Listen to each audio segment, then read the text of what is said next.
Now that you have your plugin installed and it's activated and you have API access set up, we're going to create some opt-out tags.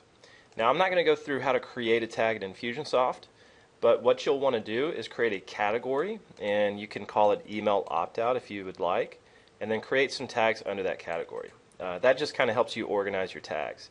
And what that looks like in Infusionsoft is here's the tags here, and then they're just in a category. That's all it is. So these are the tags I've created, and I'm just going to check these boxes because that's what I want to show on my custom opt-out page.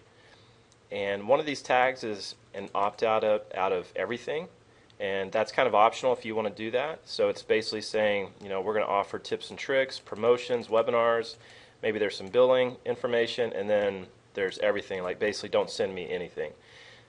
So that's a little different than doing like a hard opt-out, but based on these tags, you'll have to set up your campaigns in Infusionsoft to only send them the content that they want. So set this up however you want to. I'm just going to click Save. And once you've added these tags, basically we need to rename these tags because we don't want to show them like this. We kind of want to put some other information. So at this point, I'm just going to click Save. That way it saves these tags.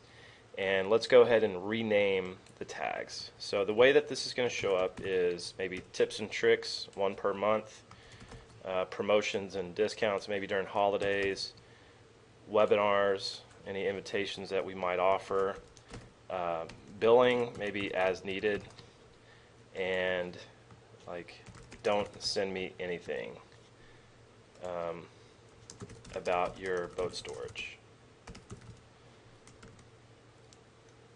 And I'm just going to click Save. So the way this is going to show up as far as the tags is that it's going to appear that they've opted into everything. But it's kind of weird that you said don't send me anything about your boat storage and that's checked.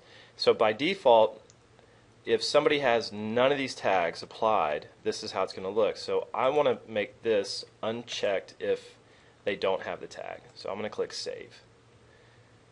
So now this is going to show up with the top 4 checked and this one's not checked. So this is if a contact does not have a tag. So you can name these, you can reorder them. So if you wanted billing information to appear first and this one to appear second, third, and fourth, you could do that. Now the billing item shows up first, and that's basically how you would add your tags.